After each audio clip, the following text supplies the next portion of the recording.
ഇത്രമേൽ സ്നേഹിപ്പാൻ എന്തുള്ളൂ ഞാനപ്പനേ. നിന്റെ ഉദ്ധാരണത്തെ ഞാൻ ഓർത്തു നിരന്തരതി സന്തോഷിക്കുന്നത്യന്തം. നിന്റെ ഉദ്ധാരണത്തെ ഞാൻ ഓർത്തു നിരന്തരതി സന്തോഷിക്കും അത്യന്തം. ഇത്തരയിൽ എന്നെ ഇത്രമേൽ സ്നേഹിപ്പാൻ എന്തുള്ളൂ ഞാനപ്പനേ. നിന്റെ ഉദ്ധാരണത്തെ ഞാൻ ഹല്ലേലൂയ. അവിടുന്ന് നമുക്ക് വേണ്ടി അവസാനത്തുള്ളി രക്തം വരെ ഒഴുക്കി നമ്മെ വിലക്കി വാങ്ങി തന്നെ സ്വന്തമാക്കി. ഹല്ലേലൂയ. സ്നേഹത്തെ നമുക്ക് ഓർത്ത് കർത്താവിനെ നമുക്ക് സ്തുതിക്കാം. ഏത് സമയത്തും ദൈവസന്നിധിയിലേക്ക് കടന്നു വരുമ്പോൾ നമുക്ക് ഓർക്കുവാനുള്ളത് അത് മാത്രമാണ്. യോഗ്യതയില്ലാതിരുന്ന നമ്മെ യോഗ്യതയുള്ളവരാക്കി തീർക്കുവാൻ തന്റെ പുത്രനെ നമുക്ക് പകരമായി യാഗമാക്കിയ ആ പിതാവിന്റെ സ്നേഹത്തെ നമുക്ക് ഓർക്കും. Hallelujah, hallelujah, hallelujah, hallelujah. N മനമേ യഹോവയെ വാഴ്ത്തുക, എന്റെ സർവാന്തരംഗമേ അവന്റെ വിശുദ്ധ നാമത്തെ വാഴ്ത്തുക. എൻ മനമേ യഹോവയെ വാഴ്ത്തുക. അവന്റെ ഉപകാരങ്ങളൊന്നും മറക്കരുത്. ഏറ്റവും വലിയ ഉപകാരം, മറക്കുവാൻ കഴിയാതെ വണ്ണം ദൈവം നമ്മുടെ ജീവിതത്തിൽ ചെയ്ത ഉപകാരം, അവന്റെ പുത്രനെ നമുക്ക് വേണ്ടി ദാനമായി നൽകി തന്നതാണ്. ബാക്കിയെല്ലാം സെക്കൻഡറിയാ, ബാക്കിയെല്ലാം സെക്കൻഡറിയാ. ഇതാണ് വലുത്, ഇതാണ് വലുത്. അവന്റെ രക്തത്താൽ നമ്മെ വീണ്ടെടുത്തു. ഹല്ലേലൂയ, ഹല്ലേലൂയ. അവിടുത്തെ സന്നിധിയിലേക്ക് ഞങ്ങളെ വീണ്ടും കൂട്ടിക്കൊണ്ടുവന്നതിനായി നന്ദി പറയുന്നു കർത്താവേ. ഇന്ന് രാവിലെ ഓരോ സെക്കൻഡും ആ ക്രൂശ് മരണത്തെ ഓർത്തുകൊണ്ട്, അങ്ങയുടെ ക്രൂശിനെ ധ്യാനിച്ചുകൊണ്ട്, അങ്ങ് ഞങ്ങൾക്ക് ദാനമായി നൽകി തന്ന രക്ഷയെ ധ്യാനിച്ചുകൊണ്ട്, അങ്ങയുടെ സന്നിധിയിൽ ആരാധനയായി ഞങ്ങളെ തന്നെ അർപ്പിക്കാൻ കൃപ ചെയ്യേണ്ടതെന്ന് ഞങ്ങളങ്ങോട് അപേക്ഷിക്കുന്നു കർത്താവേ. കഴിഞ്ഞ ദിവസങ്ങളിലൊക്കെ ഈ സഭയായി നടത്തിയ വിധങ്ങൾക്കായി സ്തോത്രം. ഞങ്ങൾ കഴിഞ്ഞ നാളുകളായി പ്രാർത്ഥിച്ചതുപോലെ ഞങ്ങളുടെ പ്രിയ കുഞ്ഞുങ്ങളുടെ വിവാഹം അനുഗ്രഹിക്കപ്പെട്ട നിലയിൽ അങ്ങയുടെ സാന്നിധ്യത്തിൽ ഞങ്ങളുടെ ദാസന്മാരോട് നടത്തിയെടുപ്പാൻ കർത്താവ് കൃപ ചെയ്തതിനായി നന്ദി പറയുന്നു കർത്താവേ. കർത്താവ് ഇന്ന് രാവിലെ എല്ലാം മറന്നുകൊണ്ട് അങ്ങയുടെ സന്നിധിയിൽ ഞങ്ങളായിരുന്നു. അങ്ങയുടെ നാമത്തെ മാത്രം ഉയർത്തുവാൻ ഞങ്ങൾ കൃപ ചെയ്യണമേ. ശുശ്രൂഷിപ്പാൻ ഞങ്ങളുടെ ദാസന്മാരെ ബലപ്പെടുത്തണമേ. ആദ്യോടെ ഞങ്ങളുടെ ആത്മാവ് തന്നെ സകലത്തെയും ഭരിച്ചു നടത്തുമാറാകണം. ദൈവനാമം സകലത്തിൽ ഉയർന്നിരിപ്പാനിടയാക്കണം. പ്രാർത്ഥനകളുണ്ട്. സ്തോത്രം യേശുവിൻ്റെ പരിശുദ്ധ നാമത്തിൽ തന്നെ. കടന്നു വന്നിരിക്കുന്ന എല്ലാ പ്രിയപ്പെട്ടവർക്കും വന്ദനത്തെ അറിയിക്കുന്നു. ഒരു നിമിഷം കർത്താവിൻ്റെ സന്നിധിയിൽ എഴുന്നേറ്റ് നിന്ന് ഒരു സങ്കീർത്തന ഭാഗം വായിച്ച് കർത്താവിനെ നമുക്ക് മഹത്വപ്പെടുത്താം. 96-ാം സങ്കീർത്തനം. 96-ാം സങ്കീർത്തനം. യോഗ്യനായ ദൈവം. ഹല്ലേലൂയ. യഹോവയ്ക്ക് ഒരു പുതിയ പാട്ട് പാടുവീൻ. സകല ഭൂവാസികളുമായുള്ളവരേ യഹോവയ്ക്ക് പാടുവീൻ.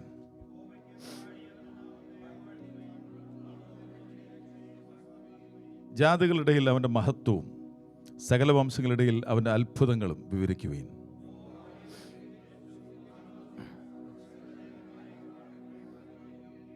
ജാതികളുടെ ദേവന്മാരൊക്കെയും മിഥ്യ മൂർത്തികളത്രേ, യഹോവയോ ആകാശത്തെ ഉണ്ടാക്കിയിരിക്കുന്നു.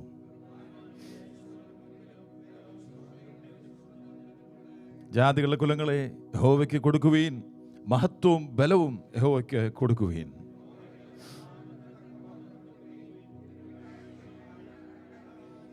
വിശുദ്ധ വസ്ത്രാലങ്കാരത്തോടെ യഹോവയെ നമസ്കരിക്കുവീൻ. സകല ഭൂവാസികളുമായുള്ളവരെ അവൻ്റെ മുമ്പിൽ നടുങ്ങുവീൻ.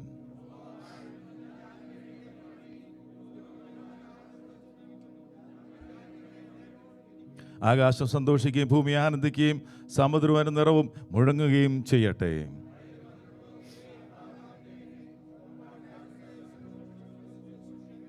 ചേർന്ന് വായിക്കാം. യഹോവയുടെ സന്നിധിയിൽ തന്നെ അവൻ വരുന്നുവല്ലോ. അവൻ ഭൂമിയെ വിധിക്കുവാൻ വരുന്നു. അവൻ ഭൂലോകത്തെ നീതിയോടും ജാതികളെ വിശ്വസ്തയോടും കൂടെ വിധിക്കും. കരങ്ങൾ ഉയർത്തി കർത്താവിനെ ഒന്ന് സ്തുതിച്ചാട്ടെ. ഹല്ലേലൂയ. ഈ നല്ല ദൈവത്തെ ഒന്ന് സ്തുതിച്ചാട്ടെ. ഹല്ലേലൂയ. യോഗ്യനായ ഒരു ദൈവം. ഹല്ലേലൂയ. എന്തിനാണ് അവൻ യോഗ്യൻ? ഇവിടെ പറയുന്നുണ്ട്, അവന് പാട്ടുപാടാൻ അവൻ യോഗ്യനാ. അവൻ്റെ നാമത്തെ വാഴ്ത്തി പുകഴ്ത്തുവാൻ അവൻ യോഗ്യനാ. അത്ഭുതങ്ങൾ പ്രവർത്തിപ്പാൻ അവൻ യോഗ്യനായ ദൈവമാ. അവൻ സ്തുത്യനായ ദൈവമാ, ഭയപ്പെടുവാൻ യോഗ്യനായ ദൈവമാ, മഹത്വം സ്വീകരിപ്പാൻ യോഗ്യനായ ദൈവമാ. ഹല്ലേലൂയ. അവന് മുമ്പിൽ നമസ്കരിക്കപ്പെടുവാൻ യോഗ്യനായ ദൈവമാ.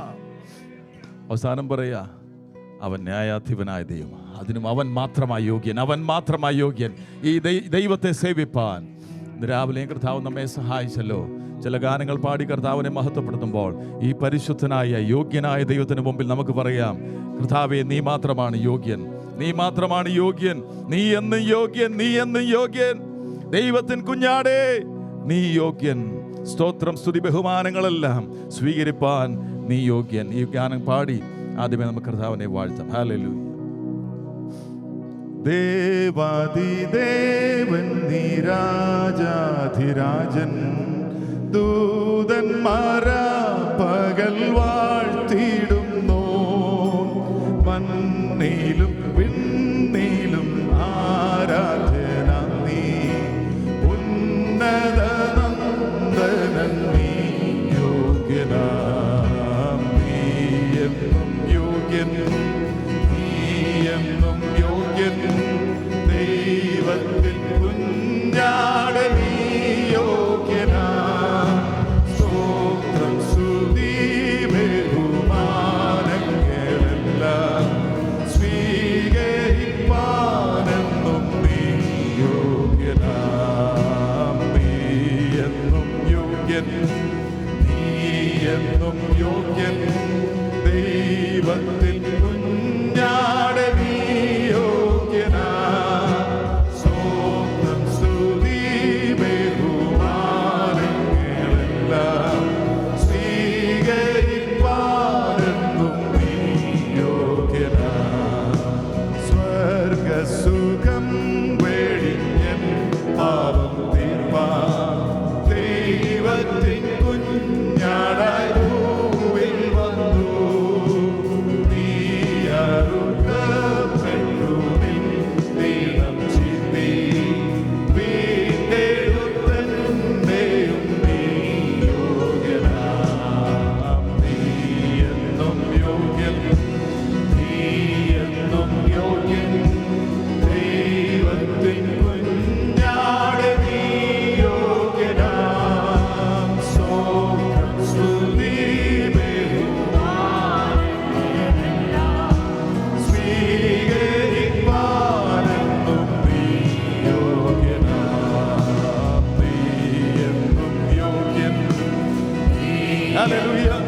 ഹൃദയത്തിൽ നമുക്ക് അവനോട് പറയാം, കർത്താവേ, നീ മാത്രം യോഗ്യൻ, നീ മാത്രം യോഗ്യൻ. സ്തോത്രം, സ്തുതികൾ അർപ്പിപ്പാൻ, സ്വീകരിപ്പാൻ നീ മാത്രം യോഗ്യൻ. ഹല്ലേലൂയ. സ്വീകരിപ്പാനെന്നും നീ യോഗ്യനാം. ക്രൂശില കൂരിരുളിൽ ഏകനായി ദൈവത്താൽ കൈവിടപ്പെട്ടവനാ. നീ സഹിച്ചു ദൈവക്രോധമെല്ലാം എൻ പാപം മൂലമായി യാഗമായി. നീ എന്നും യോഗ്യൻ. ഹല്ലേലൂയ. അങ്ങയെ ഞങ്ങൾ നമസ്കരിക്കുന്നു, അങ്ങയെ ഞങ്ങൾ സ്നേഹിക്കുന്നു. അങ്ങ് യോഗ്യൻ, യോഗ്യൻ, യോഗ്യൻ, യോഗ്യൻ എന്ന് വിളിച്ചു പറയുന്നു. Hallelujah. We praise you, Lord, we praise you, Lord, we praise you, Lord.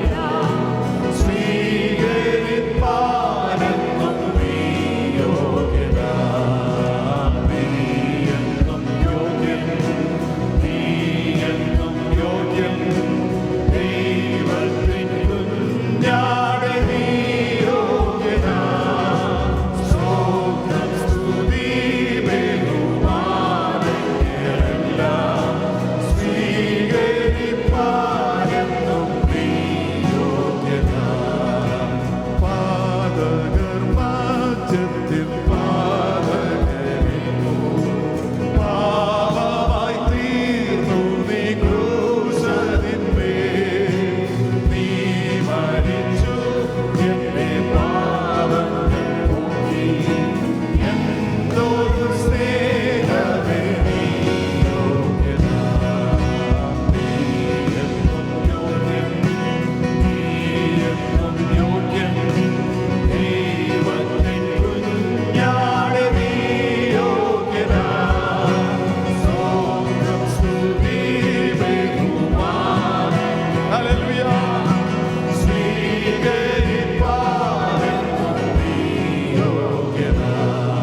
യോഗ്യൻ യോഗ്യൻ യോഗ്യൻ യോഗ്യൻ എന്ന് പറയാം. Hallelujah. Praise you Lord, praise you Lord, praise you Lord, praise you Lord, praise you Lord. Hallelujah, hallelujah, hallelujah, hallelujah, hallelujah, hallelujah, hallelujah.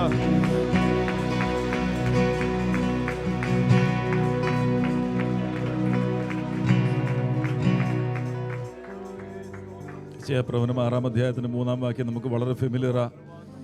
സാറാഫുകൾ അവനെ ചുറ്റും നിന്ന്, ഓരോരുത്തൻ 6 ചിറകുണ്ടായിരുന്നു. അത് 2 കൊണ്ട് അവർ മുഖം മൂടി, 2 കൊണ്ട് കാൽ മൂടി, 2 കൊണ്ട് പറന്ന് ഒരുത്തനോട് ഒരുത്തൻ സൈനികരുടെ യഹോവ പരിശുദ്ധൻ പരിശുദ്ധൻ പരിശുദ്ധൻ, സർവഭൂമിയും അവന്റെ മഹത്വം കൊണ്ട് നിറഞ്ഞിരിക്കുന്നുവെന്ന് ആർത്തു പറഞ്ഞു. ഹല്ലേലൂയ. ആ ദൈവിക സാന്നിധ്യമാണ് നമ്മുടെ മധ്യത്തിലുണ്ട് എന്നുള്ള ബോധ്യം നമുക്കുണ്ടെങ്കിൽ ഹൃദയത്തിൽ നിറഞ്ഞു നിന്നുകൊണ്ട് അവനോട് നമുക്ക് പറയാം, അവിടുന്ന് പരിശുദ്ധനാണ്, അവിടുന്ന് പരിശുദ്ധനാണ്, അവിടുന്ന് പരിശുദ്ധനാണ്. ഹല്ലേലൂയ. ഈ ഗാനം കൂടെ പാടി കർത്താവിനെ നമുക്ക് വാഴ്ത്താം. ഹല്ലേലൂയ. പരിശുദ്ധൻ മഹോന്നത ദേവൻ, പരമെങ്ങും വിളങ്ങും മഹേശൻ, സ്വർഗീയ സൈന്യങ്ങൾ വാഴ്ത്തി സ്തുതിക്കുന്ന സ്വർലോകനാഥനാം മിശിഹ. പരിശുദ്ധൻ മഹോന്നത ദേവൻ, പരമെങ്ങും വിളങ്ങും മഹേശൻ, സ്വർഗീയ സൈന്യങ്ങൾ വാഴ്ത്തി സ്തുതിക്കുന്ന സ്വർലോകനാഥനാം മിശിഹ.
Yes.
Praise you, Lord. We love you, Lord. We love you, Lord. We love you, Lord. Hallelujah. Praise you, Lord. Praise you, Lord. Praise you, Lord. Praise you, Lord. Praise you, Lord. Praise you, Lord. Praise you, Lord. Praise you, Lord. തുടർന്നും ആരാധനയായി നമ്മെ തന്നെ കർത്താവിൻ്റെ സന്നിധിയിൽ സമർപ്പിച്ചുകൊണ്ട് അവിടുത്തെ പരിശുദ്ധ സന്നിധിയിലായിരിക്കാൻ അവിടെ നമ്മെ സഹായിക്കട്ടെ. തുടർന്നുള്ള ശുശ്രൂഷകളുടെ അനുഗ്രഹത്തിന് വേണ്ടി മോൻസിച്ചാൻ ചുരുക്കമാഞ്ഞിൽ പ്രാർത്ഥിക്കുന്നതായിരിക്കും.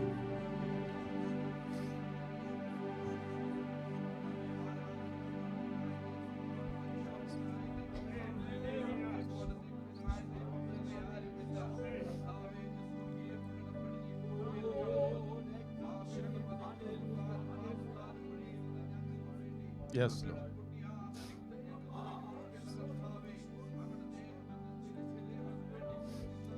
Yes, Lord.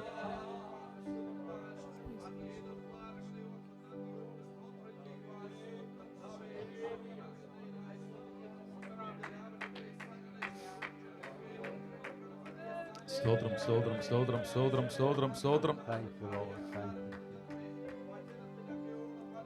Yes, Lord. Hallelujah.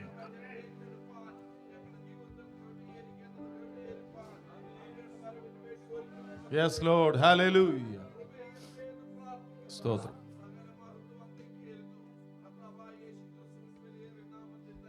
Amen. Amen. Amen. എല്ലാവർക്കും ഇരിക്കാമല്ലോ. ദൈവനാമം വാഴ്ത്തപ്പെടുമാറാകട്ടെ. കടന്നു വന്ന എല്ലാ വാത്സല്യ പ്രിയപ്പെട്ടവർക്കും കർത്തദാസന്മാർക്കും ക്രിസ്തുയേശുവിൻ്റെ ധന്യനാമത്തിൽ സ്നേഹവും വന്ദനവും അറിയിക്കുന്നു. Before I go further, I invite our youngsters to come forward and recite the Bible verse.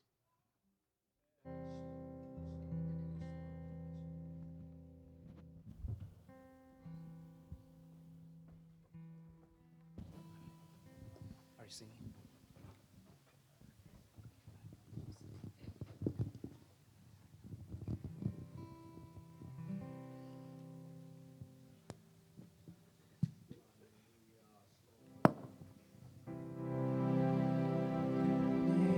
Great is our God.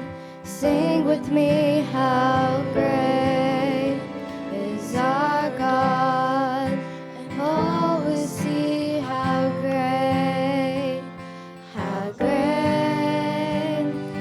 is our God.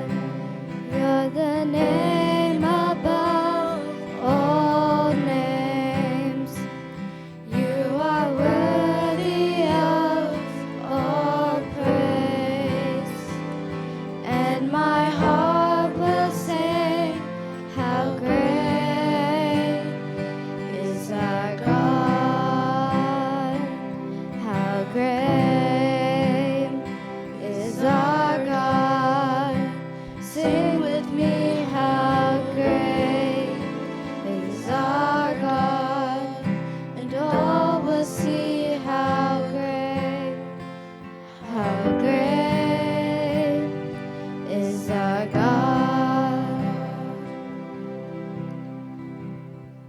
2 Thessalonians 2:15. So then, brothers, stand firm and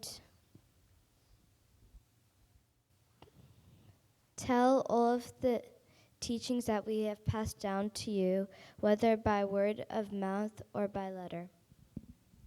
Let your light shine before others, so that they may see your good work and give glory to the Father in heaven. 2 Thessalonians 2, verse 15. So then, brothers, stand firm and hold to the teachings we have passed on to you, whether by word of mouth or by letter. 2 Thessalonians 2:15. So then, brothers, stand firm and hold on to the teachings we have passed on to you, whenever by word of mouth or by letter. One power to God. Precious chariot, horses, we trust, am named as the Lord our God. Sam 27.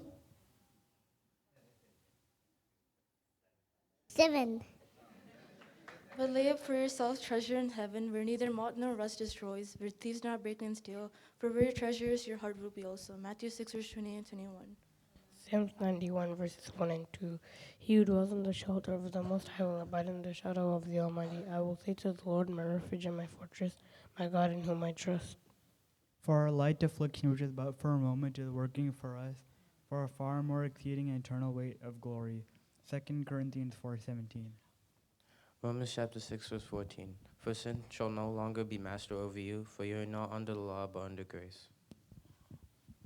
Samuel, Sabatress, Jerry, son of the heart, we trust the name the Lord our God. Samuel, Psalm 27. Every word of God is a flawless. He is a shield to those who take refuge in him. Proverbs 30, verse 5. 2 Thessalonians 2, verse 15.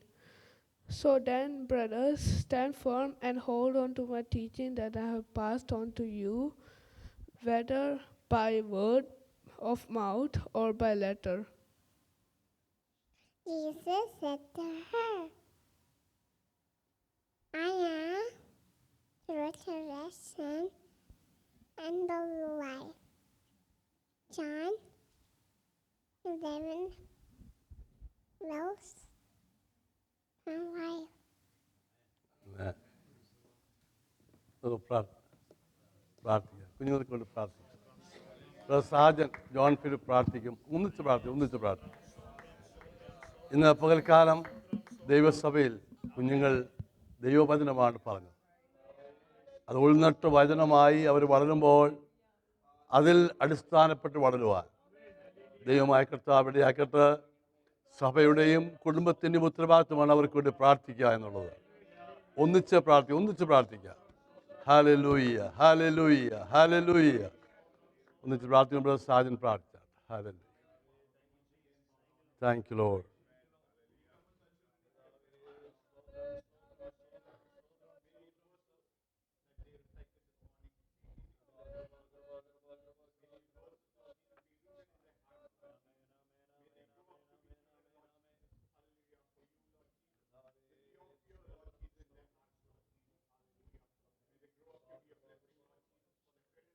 Thank you, Lord.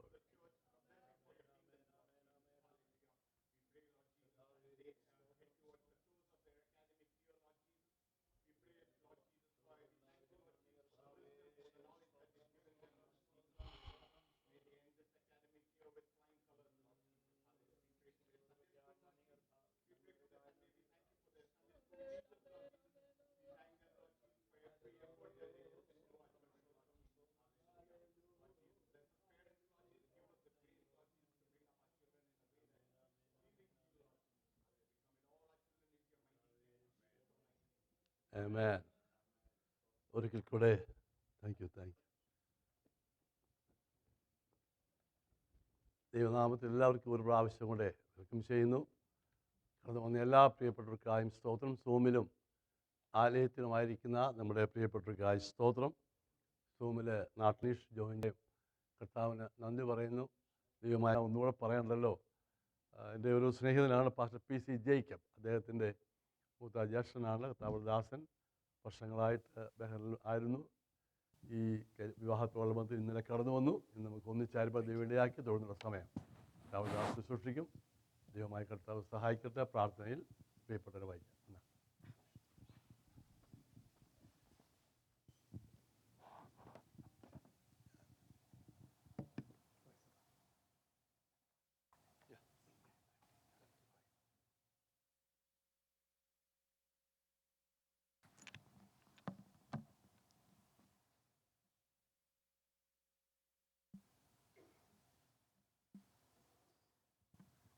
Price the Lord. കർത്താവിൻ്റെ വലിയ നാമത്തിന് മഹത്വം. ദൈവസന്നിധിയിൽ നമുക്കിതുപോലെ ഒരുമിച്ചായിരിക്കുവാൻ കർത്താവ് ഒരുക്കിയ നല്ല അവസരത്തിനായിട്ട് കർത്താവിനെ വളരെ നന്ദിയോടെ സ്തുതിക്കുന്നു. ആദ്യമായിട്ടാണ് ഈ കൂട്ടായ്മയിൽ കടന്നു വരുവാൻ ഇടയായത്. ഇവിടെ കടന്നു വരുവാനും നിങ്ങളോട് ഒരുമിച്ച് കർത്താവിനെ സ്തുതിപ്പാനും കർത്താവ് ഒരുക്കിയ നല്ല അവസരത്തിനായിട്ട് കർത്താവിനെ വളരെ നന്ദിയോടെ സ്തുതിക്കുന്നു.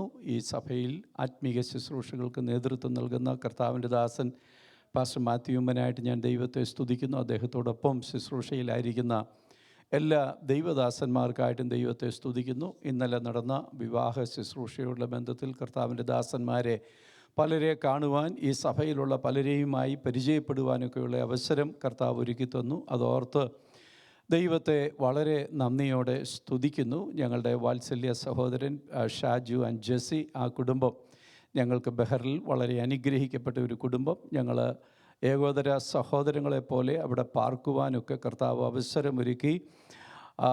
വളരെ അനുഗ്രഹിക്കപ്പെട്ട 3 കുഞ്ഞുങ്ങളെ ദൈവം അവർക്ക് ദാനമായി കൊടുത്തു. അതോർത്ത് ദൈവത്തെ സ്തുതിക്കുന്നു. അവരൊക്കെ ഇന്ന് കർത്താവിൻ്റെ ശുശ്രൂഷയോടുള്ള ബന്ധത്തിലുമൊക്കെ ഇവിടെ ആയിരിക്കുന്നു എന്നുള്ളത് ഓർത്ത് കർത്താവിനെ നന്ദിയോടെ സ്തുതിക്കുകയാണ്. കർത്താവ് എല്ലാവരെയും ധാരാളമായി അനുഗ്രഹിക്കട്ടെ എന്ന് വളരെ പ്രത്യേകമായിട്ട് പ്രാർത്ഥിക്കുന്നു. ദൈവം അനുവദിച്ചാൽ ഞങ്ങൾ ബുധനാഴ്ച തിരികെ ഒക്കലഹോമയ്ക്ക് ഡ്രൈവ് ചെയ്ത് പോകാനായിട്ട് ആഗ്രഹിക്കുന്നു.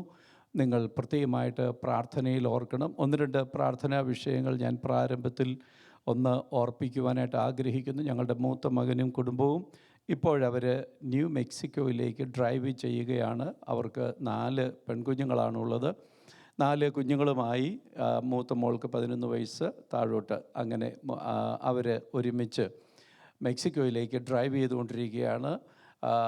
ദൈവമക്കൾ പ്രത്യേകമായിട്ട് ഓർത്ത് പ്രാർത്ഥിക്കണമെന്ന് ദൈവസ്നേഹത്തിൽ ഓർപ്പിക്കുന്നു. ഞങ്ങൾ അല്പം നേരത്തെ ഇന്ന് സഭായത്തിനെത്തണം, ആൾക്കാരെ കാണണമെന്നൊക്കെ വിചാരിച്ച് ഒരുങ്ങിക്കൊണ്ട് ഇരിക്കുന്ന സമയത്ത് പെട്ടെന്ന് നാട്ടിൽ നിന്ന് കോള് വന്നു. എൻ്റെ ഭാര്യ ലിസയുടെ മൂത്ത ജ്യേഷ്ഠത്തിയുടെ ഹസ്ബൻഡ് പെട്ടെന്ന് മരണം വഴിയായി മാറ്റപ്പെടുവാൻ ഗുണമിടയായി. വളരെ ദുഃഖത്തോടു കൂടെയാണ് ഞങ്ങളിന്ന് ആയിരിക്കുന്നതെങ്കിലും കർത്താവിൻ്റെ സന്നിധിയിലുള്ള സന്തോഷത്തിനായിട്ട് ഞാൻ ദൈവത്തെ സ്തുതിക്കുകയാണ്. മരണവാർത്തയുണ്ടായപ്പോൾ ഞങ്ങളുടെ മോന് ഡാനി, ഞങ്ങൾ ഡാനിയുടെ കൂടെയാണ് ഇവിടെ താമസിക്കുന്നത്. ഡാനി ചോദിച്ചു, ഡാഡി മമ്മി ചർച്ചിൽ പോകുന്നോ, ഇല്ലെങ്കിൽ വിളിച്ച് പറയുമോ വല്ലതും ചെയ്യണോ? ഞാൻ പറഞ്ഞു വേണ്ട, ആരാധന മുടക്കിയിട്ട് ഒന്നും വേണ്ട. അങ്ങനെയാണ് ഞങ്ങളിന്ന് കടന്നു വരുവാൻ ഇടയായത്. ആ പ്രിയ കുടുംബത്തെ ഓർത്ത് പ്രത്യേകമായിട്ട് പ്രാർത്ഥിക്കുക. ലിസിയുടെ ജ്യേഷ്ഠത്തി സാലിമാമ, പ്രിയപ്പെട്ടവളുടെ ഭർത്താവ്, പല പ്രിയപ്പെട്ടവർക്കും അദ്ദേഹത്തെ അറിയാം. കിടങ്ങന്നൂർ ആണ് അവർ താമസിക്കുന്നത്. ബാവുച്ചായൻ എന്നാണ് പേര്. ബാവുച്ചായൻ്റെ അവിടെ പ്രാർത്ഥനയ്ക്ക് വരാത്ത ആളുകൾ വളരെ കുറവാണ്. അവിടെയുള്ളവരൊക്കെ അദ്ദേഹത്തിൻ്റെ വീട്ടിൽ പ്രാർത്ഥനയ്ക്ക് വരും. ധാരാളം മണിക്കൂറുകൾ അദ്ദേഹം ഇരുന്ന് പ്രാർത്ഥിക്കുകയും ദൈവവചനം പങ്കുവെക്കുകയും ആത്മീക ദൂതുകൾ പറയുകയും ചെയ്യുന്ന അനുഗ്രഹിക്കപ്പെട്ട ഒരു ദൈവദാസനാണ്. ഇന്ന് രാവിലെ അദ്ദേഹത്തിൻ്റെ വീട്ടിൽ വെച്ചുള്ള സഭായോഗം നടത്തി താൻ ദൈവവചനം ശുശ്രൂഷിച്ചു. അതിനുശേഷം വൈകുന്നേരമായപ്പോൾ തനിക്കൊരു നെഞ്ചിന് വേദന തോന്നി. ഗ്യാസിൻ്റെ പ്രയാസമായിരിക്കുമെന്ന് കരുതി സോഫയിൽ താൻ ഒന്ന് വിശ്രമിക്കാനായിട്ടിരുന്നതാണ്. കുറച്ച് കഴിഞ്ഞ് അമ്മാമ്മ ഒന്ന് നോക്കുമ്പോൾ പ്രതികരണമില്ല. പിന്നീട് അന്വേഷിച്ചപ്പോഴാണ് താൻ മരണപ്പെട്ടു എന്നറിഞ്ഞ്. എത്ര പ്രത്യാശയോടുകൂടെ, എത്ര പ്രതീക്ഷയോടുകൂടെ ശുശ്രൂഷ തികച്ച് താൻ ദൈവസന്നിധിയിൽ ചേർക്കപ്പെടുവാൻ കോണം ഇടയായി. അതോർത്ത് ദൈവത്തെ സ്തുതിക്കുമ്പോൾ തന്നെ വേർപാട് വളരെ ദുഃഖം ഉളവാക്കുന്ന ഒരു കാര്യമാണ്. ദൈവമക്കൾ പ്രാർത്ഥിക്കണമെന്ന് ദൈവസ്നേഹത്തിൽ ഓർപ്പിക്കുന്നു. ഞങ്ങളെക്കുറിച്ച് ഇനി കൂടുതലായിട്ടൊന്നും പറയുവാനായിട്ട് ആഗ്രഹിക്കുന്നില്ല. ഞങ്ങളുടെ മനസ്സ് മുഴുവനും നിറഞ്ഞു നിൽക്കുന്ന ഒരു സഭ ബഹറിലെ ഞങ്ങളുടെ സഭയാണ്. ബഹറിലെ ഷാരോൺ ഫെലോഷിപ്പ് ചർച്ച് 1986 12 പേരെ കൊണ്ട് ഞങ്ങൾ ആരംഭിച്ച ഒരു സഭയാണ്. ആ സഭ ഇന്ന് ഒരു സമയത്ത് 300-ലധികം ദൈവമക്കളുള്ള ഒരു സഭയായി വളരുവാനിടയായി. ഇപ്പോൾ കുറേ ആളുകൾ അവിടുന്ന് മൈഗ്രേറ്റ് ചെയ്ത് പോയി. എങ്കിലും 240 മെമ്പേഴ്സ് ഇപ്പോഴും ഉണ്ട്. ദൈവസഭ ഓർക്കുമ്പോൾ പ്രാർത്ഥിക്കണമെന്ന് പ്രത്യേകമായിട്ട് ഓർപ്പിക്കുന്നു. ഗൾഫിൽ നിന്ന് വന്നവർക്കറിയാം, ഗൾഫിലെ സുഖം അമേരിക്കയിലില്ല. ആത്മീക സുഖത്തിൻ്റെ കാര്യമാണ് ഞാൻ പറഞ്ഞത്. ആത്മീയ സുഖം ഗൾഫിൽ എത്ര വലുതാണ്. എൻ്റെ അങ്കിള് ഒരിക്കൽ ബഹറിൽ ഞങ്ങളുടെ ചർച്ചിൽ വന്ന് വിസിറ്റിന് വന്നതാണ്. അതിനുശേഷം അദ്ദേഹം എന്നോട് പറഞ്ഞു, എന്നെ വീട്ടിൽ വിളിക്കുന്ന ജോയ് എന്നോട് പറഞ്ഞു, ജോയ് എടാ നിങ്ങളുടെ ചർച്ചിലുള്ളവരെല്ലാം സ്പ്രിങ്ങേലാണല്ലോ ഇരിക്കുന്നത്, അവിടെ ഇതുപോലെ കസേരയിലല്ല, എല്ലാവരും കാർപ്പറ്റഡ് ഫ്ലോറിലാണ് ഇരിക്കുന്നത്, എല്ലാവരും സ്പ്രിങ്ങേലാണല്ലോ ഇരിക്കുന്നതെന്ന് പറഞ്ഞു. സത്യമാണ്. കാരണം അവരൊരുപാട് പ്രതിസന്ധികളിലൂടെ കടന്നു പോകുന്നവരാണ്. വേദനകൾ അവരുടെ ഹൃദയത്തിൽ ധാരാളമുണ്ട്, ഭാരങ്ങൾ ഒരുപാടുണ്ട്. ആ സമയത്ത് അവർ വന്നു കഴിഞ്ഞാൽ പിന്നെ അവർക്ക് ആരാധിക്കാതിരിക്കാൻ പറ്റത്തില്ല. അവരിങ്ങനെ സ്പ്രിങ്ങേലിരുന്ന് ആരാധിക്കുന്ന ദൈവമക്കളാണ്. അങ്ങനെ അനുഗ്രഹിക്കപ്പെട്ട ഒരു സഭയെ ഇവിടെ കാണുവാനും ഇടയായതിൽ ഞാൻ ദൈവത്തെ സ്തുതിക്കുന്നു. അതുകൊണ്ട് ദൈവത്തെ സ്തുതിച്ചുകൊണ്ട് കർത്താവിൻ്റെ പാദപീഠത്തിൽ നമുക്ക് എല്ലാവർക്കും ആയിരിക്കാം. ഇന്ന് ഞങ്ങൾക്ക് ഇങ്ങനെ ഒരു അവസരം നൽകി തന്നതുകൊണ്ട് കർത്താവിൻ്റെ ദാസനോടും സഭയോടുമുള്ള നന്ദിയെ ഞാൻ പ്രാരംഭത്തിൽ തന്നെ പ്രകാശിപ്പിക്കുന്നു. കർത്താവ് ധാരാളമായി സഹായിക്കട്ടെ. കർത്താവിൻ്റെ ദാസൻ ഓർപ്പിച്ചതുപോലെ എൻ്റെ ഇളയ സഹോദരനാണ് പാസ്റ്റർ PC ജേക്കബ്. ഡാളസിൽ താൻ ശുശ്രൂഷയിലായിരിക്കുന്നു. ജ്യേഷ്ഠ സഹോദരൻ ഫിലദൽഫിയയിലുണ്ട്, പാസ്റ്റർ PC ചാണ്ടി. ഇവരെ രണ്ടുപേരെയും പലർക്കും അറിയാവുന്നതുകൊണ്ട് ഒന്ന് പറഞ്ഞു എന്ന് മാത്രമേ ഉള്ളൂ. കർത്താവ് ധാരാളമായി സഹായിക്കട്ടെ. ഒരു നിമിഷം നമ്മുടെ കണ്ണുകളെ അടയ്ക്കാം, ദൈവസന്നിധിയിൽ പ്രാർത്ഥിക്കാം. വെറുതെ ഒരു വചനം പറഞ്ഞിട്ട് പോകുവാൻ വേണ്ടി ഞങ്ങൾ വന്നതല്ല, കർത്താവ് ഞങ്ങളെ അയച്ചു എന്ന് ഞങ്ങൾ വിശ്വസിക്കുന്നു. അതുകൊണ്ട് ഈ രാവിലെ ദൈവവചനം നമുക്ക് അനുഗ്രഹമായി തീരേണ്ടതിന് നമുക്കൊരു നിമിഷം ഒന്ന് പ്രാർത്ഥിക്കാം. എല്ലാവരും ഒരു നിമിഷം പ്രാർത്ഥിക്കാം. Hallelujah, hallelujah, hallelujah, hallelujah, hallelujah, hallelujah, hallelujah. കർത്താവേ, ഇന്ന് രാവിലെ സമയം ദൈവത്തിൻ്റെ വചനം ഞങ്ങളോട് സംസാരിക്കണമേ. സ്തോത്രം.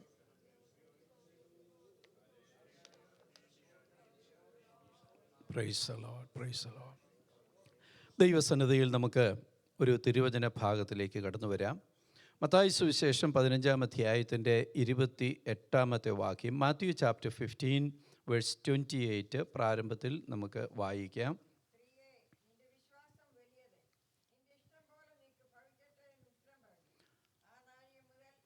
ആ നാഴിക മുതൽ അവളുടെ മകൾക്ക് സൗഖ്യം വന്നു. മറ്റൊരു വാക്യം കൂടെ, യോഹന്നാൻ്റെ സുവിശേഷം 4-ാം അധ്യായത്തിൻ്റെ 52-ാം വാക്യം, ജോൺ ചാപ്റ്റർ 4 വേഴ്സ് 52, അതും കൂടെ ഒന്ന് വായിക്കാം.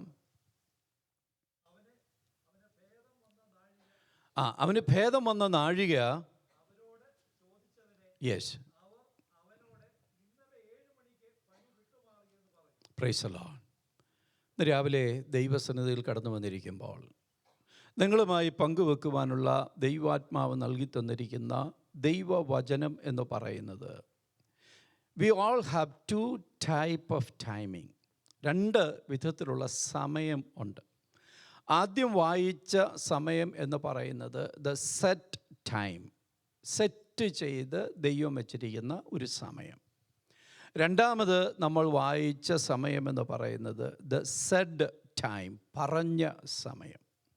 ഇന്ന് രാവിലെ എത്ര ദൈവമക്കൾക്ക് വിശ്വസിക്കുവാൻ കഴിയും, എൻ്റെയും നിങ്ങളുടെയും ജീവിതത്തിൽ ദൈവം സെറ്റ് ചെയ്ത് വെച്ച സമയമുണ്ട്. അപ്പോൾ ആ സെറ്റ് ചെയ്ത് വെച്ച സമയത്തിലേക്ക് ദൈവം എന്നെയും നിങ്ങളെയും കൊണ്ടുവരുമ്പോൾ നമ്മൾ പ്രതീക്ഷിക്കുന്നതിനേക്കാളൊക്കെ വലിയ അത്ഭുതകരമായ കാര്യങ്ങൾ സംഭവിച്ചിരിക്കും. Price the Lord.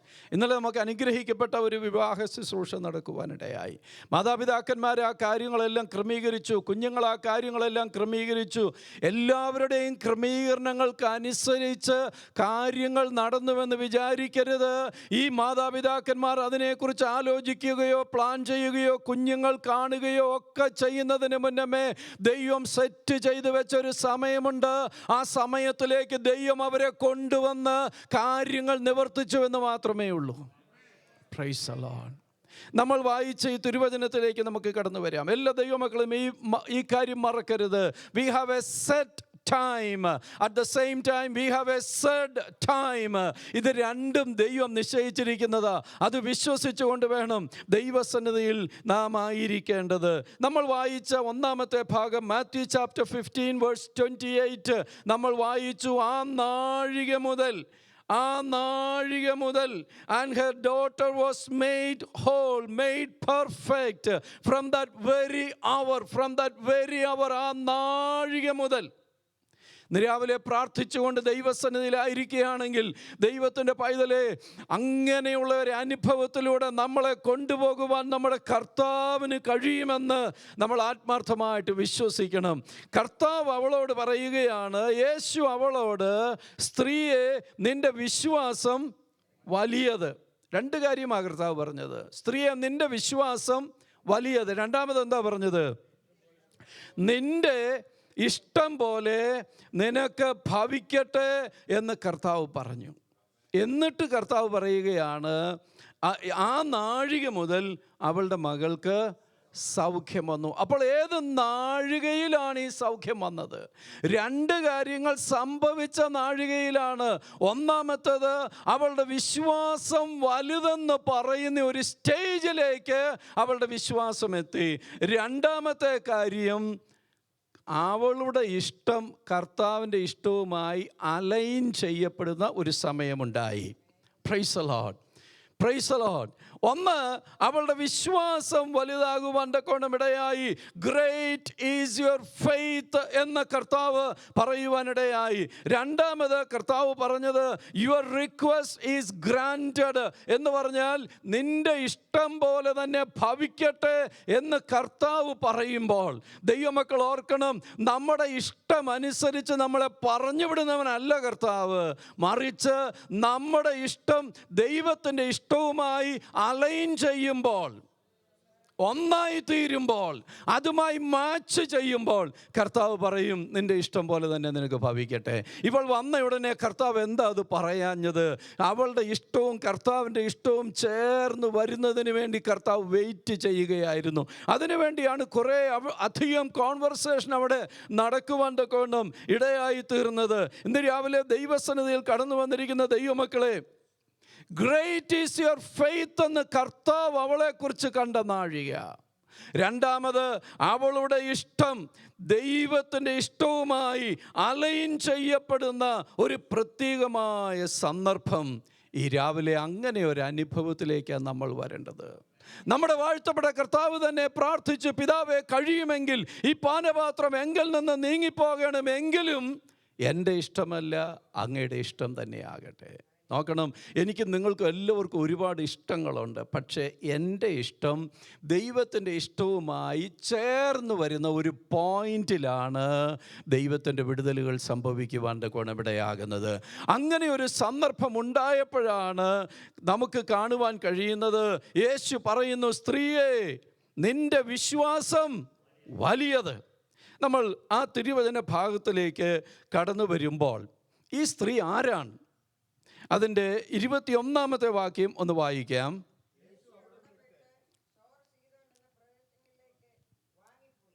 അടുത്തത്, ആ ദേശത്ത് നിന്ന് ഒരു കനാന്യ സ്ത്രീ വന്ന് എന്താ അവൾ പറയുന്നത്? കർത്താവേ, ദാവീദ് പുത്ര, എന്നോട് കരുണ തോന്നണമേ. എന്താ പ്രശ്നം? എൻ്റെ മകൾക്ക് ഭൂത ഉപദ്രവം അതികഠിനമായിരിക്കുന്നുവെന്ന് നിലവിളിച്ചു പറഞ്ഞു. ഇന്ന് രാവിലെ ദൈവമക്കളെ, ഇവളെ യേശുവിൻ്റെ അടുക്കൽ കൊണ്ടുവന്ന കാര്യം എന്താ? അവളുടെ പ്രശ്നമല്ല, അവളുടെ മകളുടെ പ്രശ്നമാണ്. ഇന്ന് രാവിലെ ഞാൻ ദൈവസഭയോട് പറയാം, ദൈവസഭ ഈ നാളുകളിൽ കരയേണ്ടത് നമ്മുടെ പ്രശ്നങ്ങളെക്കാൾ അധികമായി നമ്മുടെ തലമുറയുടെ പ്രശ്നങ്ങൾക്ക് വേണ്ടി കരയണം. ഇന്ന് തലമുറ എങ്ങോട്ടാ പോകുന്നത്? അവർക്ക് ആത്മീക കാര്യങ്ങളിൽ താല്പര്യമില്ല, മാതാപിതാക്കന്മാരെ ബഹുമാനമില്ല, മാതാപിതാക്കന്മാരെ കരുതുവാൻ മനസ്സില്ലാത്തതുപോലെ തലമുറ വല്ലാതെ പോയിക്കൊണ്ടിരിക്കുമ്പോൾ അതൊരു ഈവിൾ സ്പിരിറ്റാണെന്ന് തിരിച്ചറിയുവാൻ കഴിയുന്ന പേരൻസ് നിലവിളിക്കുവാൻ തുടങ്ങണം. ദൈവികമല്ലാത്തതെല്ലാം കൺട്രോൾ ചെയ്യുന്ന ഒരു അദൃശ്യ ശക്തിയുണ്ട്. ആ ശക്തിയുടെ കീഴിൽ തലമുറകളായി പോകാതിരിക്കേണ്ടതിന് കരയുവാൻ തക്കവണ്ണം ഞാനും നിങ്ങളും തയ്യാറാകണം. ഇവളെ സംബന്ധിച്ചിടത്തോളം ഇവളെ കർത്താവിൻ്റെ അടുക്കൽ കൊണ്ടുവന്നെത്തിച്ച വിഷയമെന്ന് പറയുന്നത് അവളുടെ മകളുടെ പ്രശ്നമാണ്. Price the Lord. എന്നാൽ ഇവൾക്കുണ്ടായിരുന്ന പല പ്രതിസന്ധികളെ തരണം ചെയ്തിട്ട് അവൾ ഇവിടം വരെ എത്തുവാനിടയായത്. ഉൽപ്പത്തി പുസ്തകത്തിൽ നമ്മൾ വായിക്കുന്നുണ്ട്, ഉൽപ്പത്തി പുസ്തകം 9-ാം അധ്യായത്തിൻ്റെ 25-ാമത്തെ വാക്യത്തിൽ ഒന്ന് പെട്ടെന്നൊന്ന് വായിച്ച്. Genesis chapter 9 verse 25. അപ്പോൾ അവൻ പറയുകയാണ്, കനാൻ ശപിക്കപ്പെട്ടവൻ, കനാൻ ശപിക്കപ്പെട്ടവനാണ്. 10-ാം അധ്യായത്തിൻ്റെ 6-ാമത്തെ വാക്യം കൂടെ ഒന്ന് വായിക്കാം. ഉൽപ്പത്തി പുസ്തകം 10:6. ഹാമിൻ്റെ പുത്രന്മാരുടെ കൂട്ടത്തിൽ പെട്ടവനാണ് കനാൻ.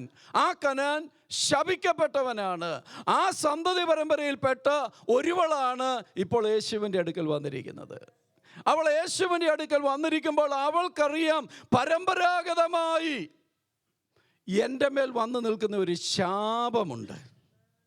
പക്ഷേ ആ ശാപത്തിൻ്റെ ഭവിഷ്യത്തുകളോ ആ ശാപത്തിൻ്റെ ശക്തികളോ അവളെ പിടിച്ചു നിർത്തുവാൻ സാധിച്ചില്ല. അവൾ അതിനെ ഭേദിച്ചുകൊണ്ട് യേശുവിൻ്റെ അടുക്കൽ വരികയാണ്. 2-3 കാര്യങ്ങൾ ഞാൻ ഓർപ്പിക്കാം. ദൈവസന്നിധിയിൽ ദൈവമക്കളെ നാം കടന്നു വരുമ്പോൾ നമ്മുടെ മീതെ ഏത് ശാപമുണ്ടെന്ന് ആരെല്ലാം പറഞ്ഞാലും, ഇനി ആരെങ്കിലും അങ്ങനെ ദൂത് പറഞ്ഞാലും, നിന്നെ യേശുവിൻ്റെ അടുക്കൽ എത്തിക്കാൻ ഇതൊന്നും ഒരു തടസ്സമാകരുത്. Price the Lord. ഒന്ന്, അവളുടെ മേൽ എന്തുണ്ട്? ഒരു ശാപം കിടപ്പുണ്ട്. അവളുടെ പ്രവൃത്തി കൊണ്ടല്ല, പണ്ട് തൊട്ട് തുടങ്ങിയ ഒരു ശാപം കിടപ്പുണ്ട്. പക്ഷേ അതവളെ തടസ്സം ചെയ്യുവാൻ കോണം ഇടയായില്ല. രണ്ടാമത് നമുക്ക് കാണുവാൻ കഴിയുന്നത് 1 രാജാക്കന്മാർ 16-ാം അധ്യായത്തിൻ്റെ 31-ാമത്തെ വാക്യം വായിക്കാം. 1 Kings chapter 16 verse 31 ഒന്ന് വായിക്കാം.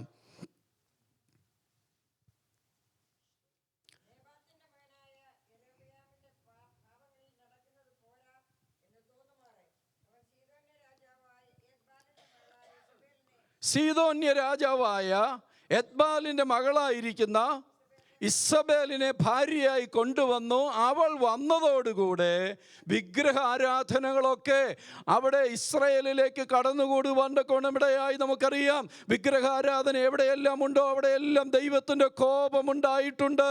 അപ്പോൾ ആ വിഗ്രഹാരാധന നടക്കുന്ന ഒരു പട്ടണത്തിൽ നിന്നാണ് ഇപ്പോൾ ഈ കനാന്യ സ്ത്രീയും വന്നിരിക്കുന്നത്. ഇന്ന് രാവിലെ ഞാൻ ഓർപ്പിക്കട്ടെ, 1, അവളുടെ മേലൊരു ശാപം കിടപ്പുണ്ട്. 2, വിഗ്രഹാരാധനയുടെ ശിക്ഷാവിധി അവളുടെ മേൽ കിടപ്പുണ്ട്. അതുകൊണ്ടും തീർന്നില്ല. എസെക്കിയേൽ പ്രവചനം 28-ാം അധ്യായത്തിൻ്റെ 20-ാമത്തെ വാക്യം തൊട്ടൊന്ന് വായിക്കാം. എസെക്കിയേൽ പ്രവചനം 28-ാം അധ്യായത്തിൻ്റെ 20 മുതലുള്ള വാക്യങ്ങൾ വേഗം ഒന്ന് വായിക്കാം. യഹോവയുടെ അരുളപ്പാട് എനിക്കുണ്ടായതെന്താൽ, മനുഷ്യപുത്ര, നീ സീദോന് നേരെ മുഖം തിരിച്ച് അതിനെക്കുറിച്ച് പ്രവചിച്ച്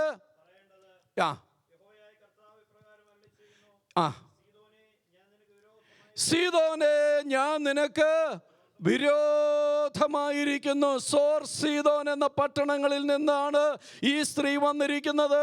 ഇപ്പോൾ പ്രവാചകൻ പറയുകയാണ്, സീദോനെ, ഞാൻ നിനക്ക് വിരോധമായിരിക്കുന്നു. Praise the Lord. സീദോനെ, ഞാൻ നിനക്ക് വിരോധമായിരിക്കുന്നു. ഞാൻ നിന്റെ നടുവിൽ എന്നെ തന്നെ മഹത്വീകരിക്കും. ഞാൻ അതിൽ ന്യായവിധികളെ നടത്തി എന്നെ തന്നെ വിശുദ്ധീകരിക്കുമ്പോൾ. എത്ര പേർക്ക് അത് സന്തോഷമുണ്ട്? ന്യായവിധി നടത്തി വിശുദ്ധീകരിക്കുക. അങ്ങനെയുള്ള ഒരു പട്ടണത്തിൽ നിന്നാണ് ഇവൾ വന്നിരിക്കുന്നത്. ദൈവം പറയുകയാണ്, പ്രവാചകനെ കൊണ്ട് പറയിപ്പിക്കുകയാണ്, ഞാൻ നിനക്ക് വിരോധമായിരിക്കുന്നു. ദൈവസന്നിധിയിൽ കടന്നു വന്നിരിക്കുന്ന ദൈവമക്കളെ, ഇവൾ വന്നിരിക്കുന്നത് യേശുവിൻ്റെ സന്നിധിയിലാണ്. പക്ഷേ ദൈവം പറയുകയാണ്, ഞാൻ നിന്റെ പട്ടണങ്ങൾക്ക് വിരോധമായിരിക്കുന്നു എന്ന് പറഞ്ഞാൽ ഞാൻ നിനക്ക് വിരോധമായിരിക്കുന്നു. ദൈവത്തിൻ്റെ വിരോധന കൽപ്പന ഇവൾക്ക് നേരെ ഉണ്ട്. Price the Lord. 4-മത് ഒരു കാര്യം കൂടെ, യോവേലിൻ്റെ പ്രവചനം 3-ാം അധ്യായത്തിൻ്റെ 4-ാമത്തെ വാക്യം വായിക്കുമ്പോൾ, ജോവേൽ ചാപ്റ്റർ 3 വേഴ്സ് 4 അവിടെ വായിക്കുമ്പോൾ നമുക്ക് ഈ സീദോനെ കുറിച്ചുള്ള മറ്റൊരു കാര്യം കൂടെ അവിടെ കാണുവാനായിട്ട് സാധിക്കും.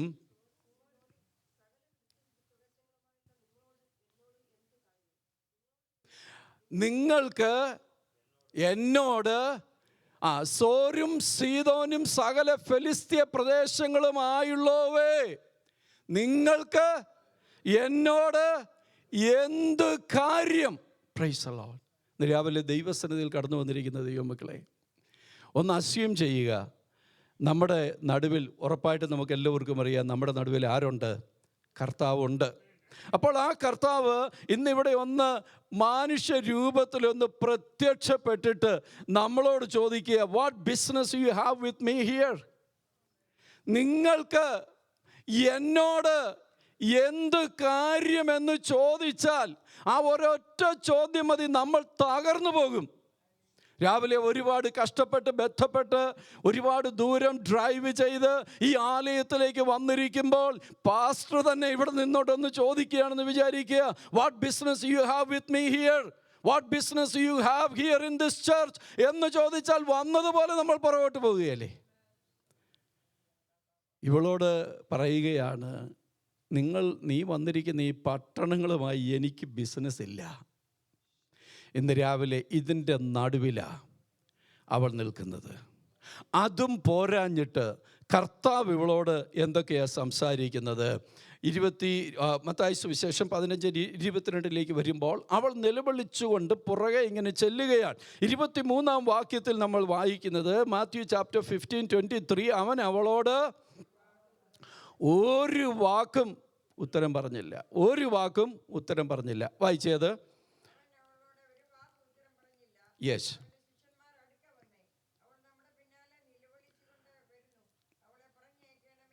ഒന്ന് വാസ്തവത്തിലൊന്ന് ചിന്തിച്ച് നോക്കി, ഇതിൽ ആരാ ബെറ്റർ?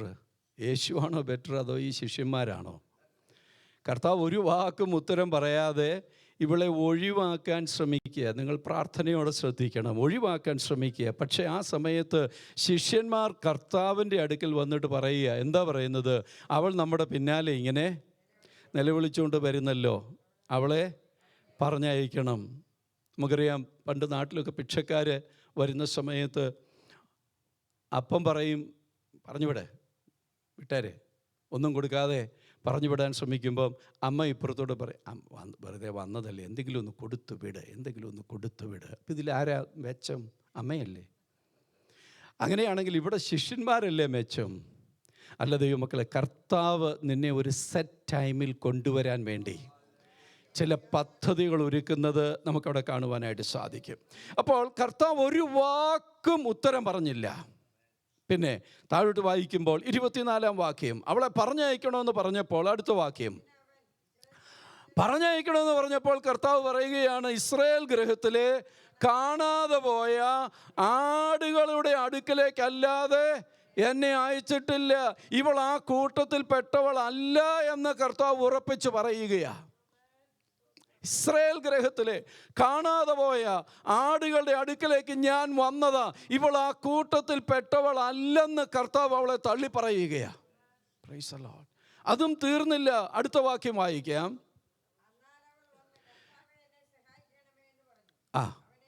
അവനെ നമസ്കരിച്ചു. ഇതൊന്നും അവളുടെ ആരാധന കുറച്ചില്ല ദൈവമക്കളെ. നേരത്തെ വന്ന് അപേക്ഷിച്ചതിനേക്കാൾ ഒരു പടി കൂടെ അവൾ കടന്നിട്ട് അവൾ കർത്താവിനെ നമസ്കരിച്ചു എന്ന് പറഞ്ഞാൽ അവൾ കർത്താവിനെ ആരാധിച്ചു, കർത്താവിൻ്റെ പാദപിടുത്തങ്ങളിലേക്ക് വീണു. ഇന്ന് രാവിലെ ഞാൻ ദൈവസഭയോട് പറയാം, ദൈവത്തിൻ്റെ പൈതലെ, നാളുകളായി പ്രാർത്ഥിക്കുന്ന പ്രാർത്ഥനാ വിഷയങ്ങൾക്ക് മറുപടി കിട്ടാതിരിക്കുമ്പോൾ മനസ്സ് മടുക്കുകയല്ല വേണ്ടത്. ഒരു സ്റ്റെപ്പ് കൂടെ അടുത്തോട്ട് ചെല്ലാൻ, ഒരു സ്റ്റെപ്പ് കൂടെ അടുത്തോട്ട് ചെന്നത് ഒരു ആരാധനയാക്കി മാറ്റാൻ എനിക്കും നിങ്ങൾക്കും കഴിയുകയാണെങ്കിൽ അവിടെ ഒരു വലിയ ദൈവപ്രവൃത്തി ഉണ്ടാകുവാൻ്റെ കോണമിടയാകും. അവൾ നമസ്കരിച്ചു കഴിഞ്ഞപ്പോൾ കർത്താവ് എന്താ പറഞ്ഞത്? നമസ്കരിക്കുമ്പോൾ നമ്മളും സാധാരണയായി ഒരു നല്ല കാര്യം പ്രതീക്ഷിക്കും. ഇന്ന് ആരാധനയ്ക്ക് പോയി തുള്ളിച്ചാടി സന്തോഷമായി ഭയങ്കരമായിട്ട് ഞാൻ ദൈവത്തെ ആരാധിച്ചു. ആരാധന കഴിയുമ്പോൾ നമുക്കൊരു വലിയ പ്രതീക്ഷയുണ്ട്, ആരാധിക്കുന്നവന് പ്രതീക്ഷയുണ്ട്. പക്ഷേ ഇവൾക്ക് എന്താ സംഭവിച്ചത്? ഇവൾ നമസ്കരിച്ചു കഴിഞ്ഞപ്പോൾ 26-ാം വാക്യത്തിൽ കർത്താവ് എന്താ പറയുന്നത്? അപ്പോൾ അവനോ കർത്താവോ എന്താ പറയുന്നത്? മക്കളുടെ അപ്പം എടുത്ത് നായ്ക്കുട്ടികൾക്ക് ഇട്ടുകൊടുക്കുന്നത് നന്നല്ല എന്ന് പറഞ്ഞു. അപ്പം ഇതുവരെ ഉണ്ടായിരുന്ന അവളുടെ സകല കഴിവും പോയി, സകലതും നഷ്ടപ്പെട്ടു. ഇതുവരെ എന്തെങ്കിലും ഉണ്ടെന്ന് തോന്നിയതാ. പക്ഷേ ഇപ്പം കർത്താവ് ഇവളെ വിളിക്കുന്നത് എന്താ? ആദ്യം പറഞ്ഞു, ഇസ്രായേൽ ഗൃഹത്തിലെ കാണാതെ പോയ ആടുകളുടെ അടുക്കലേക്കാണ് ഞാൻ വന്നത്, നീ ആ കൂട്ടത്തിൽ പെട്ടതല്ല. കുറേ കൂടി അങ്ങോട്ട് കടന്ന് ചെന്ന് കഴിഞ്ഞിട്ട് കർത്താവ് പറയുകയാണ്, മക്കളുടെ അപ്പം എടുത്ത് നായ്ക്കുട്ടികൾക്ക് ഇട്ടുകൊടുക്കുന്നത് നന്നല്ല. Price the Lord. ആരാധിച്ചവളുടെ പ്രതികരണം എന്താണെന്ന് നോക്കിക്കേ. അടുത്ത വാക്യം, അതിനവൾ പറയുകയാണ്, കർത്താവേ, നായ്ക്കുട്ടികളും ഉടയവരുടെ മേശയിൽ നിന്ന് വീഴുന്ന നുറുക്കുകൾ തിന്നുന്നുണ്ടല്ലോ എന്ന് പറഞ്ഞു. ഇന്ന് രാവിലെ ഇവിടെ ദൈവസന്നിധിയിൽ കടന്നു വന്നിരിക്കുന്ന ദൈവമക്കളെ, പടിപടിയായി കർത്താവ് ഇവളെ ടെസ്റ്റ് ചെയ്തുകൊണ്ടിരിക്കുകയാണ്. പടിപടിയായി കർത്താവ് ഇവളെ വീക്ഷിച്ചുകൊണ്ടിരിക്കുകയാണ്. അവളുടെ ഓരോ മൂവ്മെൻറ്റും കർത്താവ് കണ്ടുകൊണ്ടിരിക്കുകയാണ്. അവളെ തള്ളിക്കളയുന്നത് പോലെ, സാഹചര്യങ്ങളെല്ലാം അവൾക്ക് പ്രതികൂലമായിരിക്കുന്നത് പോലെ വിഷയങ്ങളൊക്കെ കടന്നു വന്നപ്പോഴും അവൾ അടുത്തു വന്ന് ആരാധിക്കാൻ മനസ്സ് വെച്ചപ്പോൾ കർത്താവ് എന്തെല്ലാം കാര്യങ്ങൾ പറഞ്ഞു, അതിൻ്റെ എല്ലാം മുന്നിൽ അവൾ തലകുനിച്ച് നിന്ന് അതെല്ലാം സൗമ്യതയോടെ അവൾ ഏറ്റെടുക്കുവാൻ കോണമിടയായി. അങ്ങനെ അവൾ മേശയിൽ നിന്ന് വീഴുന്ന നുറുക്കുകൾ തിന്നുന്നുണ്ടല്ലോ എന്ന് പറഞ്ഞപ്പോഴാണ് 28-ാം വാക്യത്തിൽ കർത്താവ് പറഞ്ഞത്, യേശു അവളോട്, സ്ത്രീയെ, നിൻ്റെ വിശ്വാസം വലിയത്. ഇന്ന് രാവിലെ ദൈവസന്നിധിയിൽ കടന്നു വന്നിരിക്കുന്ന ദൈവമക്കളെ, എൻ്റെയും നിങ്ങളുടെയും വിശ്വാസത്തിൻ്റെ അളവ് നോക്കുന്ന ഒരു കർത്താവ് ഇവിടെ കടന്നു വന്നിട്ടുണ്ടെങ്കിൽ എനിക്കും നിങ്ങൾക്കും ദൈവത്തെ വിശ്വസിക്കുവാൻ കഴിയുന്നുണ്ടോ? എന്നെ നോക്കിക്കൊണ്ട്, നിങ്ങളെ നോക്കിക്കൊണ്ട് എൻ്റെ കർത്താവിന് പറയാൻ പറ്റുമോ, മോനെ, മോളെ, നിൻ്റെ വിശ്വാസം വലിയതെന്ന് ഒന്ന് പറയുവാൻ കൊണ്ടും കഴിഞ്ഞാൽ ആ നാഴിക എന്ന് പറയുന്നത് ഒരു വലിയ നാഴികയായി മാറുമെന്നുള്ളതിന് യാതൊരു സംശയവുമില്ല. എല്ലാ സാഹചര്യങ്ങളും ഇവൾക്ക് പ്രതികൂലമായിരുന്നു. ഇവൾക്ക് മീതെ ഒരു ശാപമുണ്ടായിരുന്നു. ഇവൾക്ക് മീതെ ശിക്ഷാവിധി ഉണ്ടായിരുന്നു. ദൈവത്തിൻ്റെ മുഖം ഇവൾക്ക് പ്രതികൂലമായിരുന്നു. ഒന്നും ഇവൾക്ക് അനുകൂലമല്ലായിരുന്നു. Price the Lord. ദൈവം തന്നെ ചോദിക്കുകയാണ്, നിനക്ക് എന്നോട് എന്ത് കാര്യമെന്ന് പറഞ്ഞാൽ, മറ്റൊരർത്ഥത്തിൽ പറഞ്ഞാൽ യു ഗെറ്റ് ഔട്ട് എന്നാണ് ദൈവം പറഞ്ഞത്. പക്ഷെ അവൾ പോകാൻ മനസ്സില്ല. ആ ദൈവത്തെ ഓർത്ത് ഞാൻ നന്ദിയോടെ സ്തുതിക്കുകയാണ്. ദൈവമക്കളെ, എല്ലാ സാഹചര്യങ്ങളും നമുക്ക് പ്രതികൂലമാകുമ്പോൾ നമ്മുടെ മനസ്സ് നേരെ അങ്ങ് ഡൗൺ ആയി പോകുകയല്ലേ? ഇന്ന് രാവിലെ ദൈവാത്മാവിന് പറയുവാനുള്ളത്, മനസ്സിനെ മടുപ്പിക്കുന്ന രീതിയിൽ സാഹചര്യങ്ങൾ കടന്നു വരുമ്പോൾ, ദൈവം പ്രാർത്ഥന കേൾക്കുന്നില്ലെന്ന് ചിന്തിക്കുമ്പോൾ, ദൈവം എനിക്ക് നേരെ മുഖം തിരിച്ചു കളഞ്ഞിരിക്കുന്നു എന്ന് ചിന്തിക്കുമ്പോൾ, ദൈവത്തിൻ്റെ പൈതലെ, നീ ഭാരപ്പെടേണ്ട. അവൻ്റെ മുഖം നിനക്ക് പ്രതികൂലമായി ിരിക്കുന്നില്ല. അവൻ്റെ മുഖം അവൻ തിരിച്ചു കളഞ്ഞിട്ടില്ല. അങ്ങനെ തോന്നത്തക്ക ഒരു സാഹചര്യത്തിലൂടെ ദൈവാത്മാവ് നിന്നെ കടത്തിവിട്ടാലും ഒരു നിമിഷം പ്രാർത്ഥിച്ചുകൊണ്ടിരിക്കണം. ദൈവത്തിൻ്റെ പൈതലെ, ഒന്നിനു പുറകെ ഒന്നായി സാഹചര്യങ്ങൾ നിനക്ക് പ്രതികൂലമായി വരുമ്പോൾ, വിഷയങ്ങൾ നിനക്ക് അനുകൂലമല്ലാതെ വരുമ്പോൾ, വേദനകൾ വർദ്ധിച്ചു വരുമ്പോൾ, ദൈവമേ, എനിക്ക് മാത്രം എന്തുകൊണ്ട് ഇങ്ങനെയൊക്കെ സംഭവിക്കുന്നുവെന്ന് ചോദിച്ച് മനസ്സ് മടുത്തു പോകുവാനല്ല, അപ്പോൾ അടുത്തു വന്ന് നമസ്കരിക്കുവാൻ മനസ്സ് വെച്ചാൽ നിന്നോട് അടുത്തു വന്ന് നിന്നെ വിടുവിക്കുവാൻ ദൈവം വിശ്വസ്തനാ. Price the Lord. ഇങ്ങനെയുള്ള ഈ സാഹചര്യത്തിലൂടെ എല്ലാം കടന്നു പോയപ്പോൾ കർത്താവ് കണ്ട ഒരു കാര്യം, ഫെയ്ത്ത് ബിയോണ്ട് ബൗണ്ടറീസ്. എല്ലാ ബൗണ്ടറികളെയും, ശാപത്തിൻ്റെ ബൗണ്ടറികൾ, ശിക്ഷാവിധിയുടെ ബൗണ്ടറികൾ, ദൈവം പ്രതികൂലമായിരിക്കുന്നുവെന്ന് മനസ്സിനോട് പറയുന്ന ബൗണ്ടറികൾ, ഈ ബൗണ്ടറികളെല്ലാം ഭേദിച്ചുകൊണ്ട്, ഈ അതിർവരമ്പുകളെ എല്ലാം ഭേദിച്ചുകൊണ്ട് അവളുടെ വിശ്വാസം വലുതായി വലുതായി വരുവാൻ കോണമിടയായി. Praise the Lord. ദൈവസന്നിധിയിലായിരിക്കുന്ന ദൈവമക്കളെ, നമുക്കറിയാം, ദൈവവചനം പഠിക്കുമ്പോൾ പല നിലയിലുള്ള വിശ്വാസമുണ്ട്. നമുക്ക് ഏറ്റവും കൂടുതൽ വായിക്കുവാൻ കഴിയുന്ന ഒരു വിശ്വാസം എന്ന് പറയുന്നത് അല്പവിശ്വാസികളെ എന്നാണ്. കർത്താവ് ആരെ ഈ അല്പവിശ്വാസികളെ എന്ന് വിളിച്ചത്? കർത്താവ് അല്പവിശ്വാസികളെ എന്ന് വിളിച്ചത് ലോകക്കാരെയല്ല, ശിഷ്യന്മാരെയാണ് വിളിച്ചത്. കൂടുതൽ സമയവും ശിഷ്യന്മാരെയാണ് വിളിച്ചത്. അതെല്ലാം വിശദീകരിക്കുവാൻ ഞാൻ സമയമെടുക്കുന്നില്ല. കൂടെ നടന്നവരെ അല്പവിശ്വാസികളെ എന്ന് വിളിച്ചത്. അതിൻ്റെ കാരണം എന്താ? കൂടെ നടന്നിട്ടും ആരാ കൂടെ നടക്കുന്നതെന്ന് തിരിച്ചറിയാൻ പറ്റിയിട്ടില്ല. ഇന്ന് നമുക്കുള്ള പ്രശ്നം അതാ. കർത്താവ് നമ്മളെ വിളിച്ചാൽ എങ്ങനെയായിരിക്കും വിളിക്കുന്നത്? അല്പവിശ്വാസികളെ എന്നാണ് വേദപുസ്തകം വിഭാവനം ചെയ്യുന്ന. Based on the intensity of faith, കർത്താവ് ദൈവവചനത്തിലൂടെ കാണുവാൻ കഴിയുന്ന ഒരു കാര്യം, അല്പവിശ്വാസികളെ. ദൈവസന്നിധിയിൽ കടന്നു വന്നിരിക്കും ഓരോ ആരാധന കഴിയുമ്പോൾ അല്പവിശ്വാസികളെ എന്നുള്ള ആ സ്ഥാനത്ത് നിന്ന് ഒരു മാറ്റം വരുവാൻ ഗുണമിടയാകണം. രണ്ടാമത് നമ്മൾ ആ ഒരു വാക്യം വായിച്ച് ജെയിംസ് ചാപ്റ്റർ 2:22 വായിക്കുമ്പോൾ അവിടെ ഒരു വിശ്വാസത്തെക്കുറിച്ച് കാണുന്നുണ്ട്. ആ വിശ്വാസത്തിൻ്റെ പേരാണ് ആക്റ്റീവ് ഫെയ്ത്ത്. ഒന്ന് വായിച്ച് ജെയിംസ് 2:22. അവൻ്റെ പ്രവൃത്തിയോടുകൂടെ എന്ത് വ്യാപരിച്ചു?